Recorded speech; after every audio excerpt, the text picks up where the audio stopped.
Welcome back to the Bryan Devore Connection. I'm your host, Bryan Devore. There are some wonderful organizations in San Diego that serve the needs of seniors, and none better than Serving Seniors. And here to talk about Serving Seniors today is their Chief Operating Officer, Melinda Forstey. Melinda, how are you doing today? I'm doing great, Bryan. How are you doing? I'm doing well. Thank you for joining me today. When I reached out to Paul, the CEO, and he said, you got to have Melinda come on and talk about Serving Seniors because there's just some wonderful things that you guys do. But first I want to jump into just what is Serving Seniors, who you are and how you started. Sure, absolutely. Well, thanks for having me today. And Serving Seniors is a nonprofit that's been around since 1970. So we initially started off just serving meals in the downtown area, but over the last 50 plus years, we've really grown. So now we provide not just meals, but social services. We also provide affordable housing and classes and activities all throughout San Diego County. Yeah, and I've seen you all over San Diego County. I've seen your van driving around, taking care of people in Oceanside and downtown.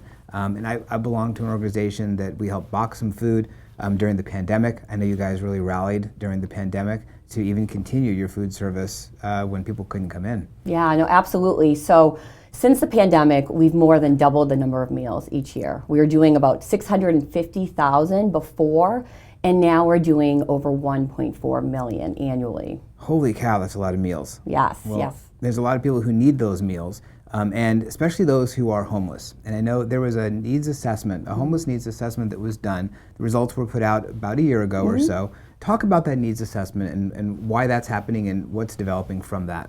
Sure. So we received funding from the Hearst Foundations back in 2020 to conduct a needs assessment. So we partnered with Harder & Company, a local research firm. And really the point of the needs assessment was to gain a better understanding of what was going on with older adults experiencing homelessness. What were the causes? What services are in place for them? What's working? What's not working? And also to do an environmental scan of folks who may not be homeless at the moment, but are right on the brink of homelessness. Got it. And we talked before we started the interview, how many people have become homeless just in the last year, especially seniors? Yeah, so so according to the recent point in time count, more than 1 out of 4 individuals on the streets are older adults, meaning 55 and above. In addition to that, 88% of the seniors became homeless in San Diego. So it's a problem that's happening here while they're housed. And 43% are experiencing it for the very first time. Wow, and that's got to be such a shock for people who are experiencing it for the first time. Their whole world changes. Where am I going to get my next meal? How am I going to put a roof over my head? You can't get a job if you don't have a place to live. So what has come out of that needs assessment, and how are you guys addressing those issues? Yeah, so one of our most major findings was that older adults are becoming homeless really primarily for economic or catastrophic reasons. So it could simply be the loss of a job or a spouse, it could be a health condition, or often it's simply increased rent on a fixed income. And so in our needs assessment, one of our major findings was that more than half of the seniors surveyed shared if they just had a few hundred additional dollars a month, that would have kept them housed and would have prevented them from falling into homelessness. Wow.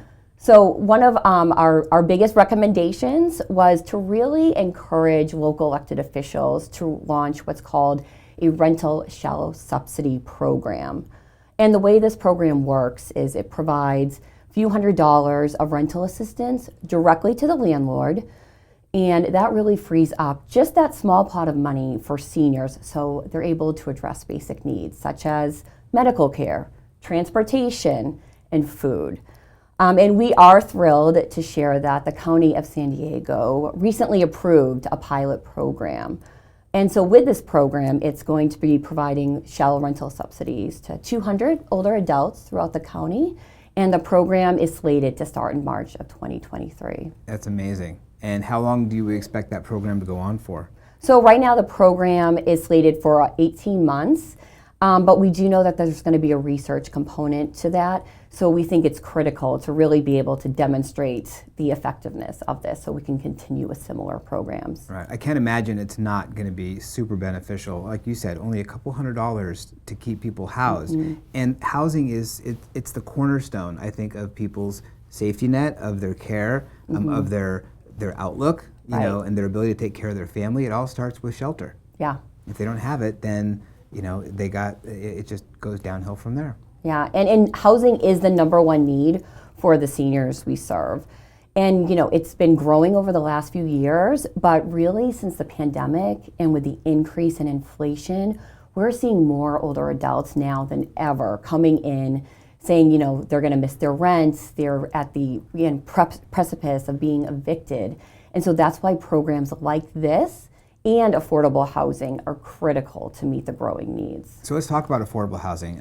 You guys have some wonderful places that have affordable housing. Talk about that program. Yeah, so right now, Serving Seniors owns and operates 4 affordable housing properties, 2 in City Heights, 1 downtown, and then also 1 in Ramona. And recently, we just opened our newest property, and that is the Harris Family Senior Residence. That's located in City Heights, and it's part of a larger affordable housing property where there's an intergenerational component. So Serving Seniors partnered with Price Philanthropies and Chelsea Investments. And with this project, we are providing 117 units of housing for seniors. And on the Price side, they're providing 78 units for low-income families. And Serving Seniors is acting also as the service provider for all residents and really focused on innovative intergenerational programming. That's amazing. I know intergenerational, the component for that is becoming more and more popular, and they're finding more benefits to the younger generation and to the older generation of having that situation. So what are you seeing in that respect? What do you expect to see come out of that? Yeah, well, we know just from our current programs that our older adults love it just when younger folks come in. Really looking at things like partnering in cyber cafes and computer labs and having that intergenerational piece.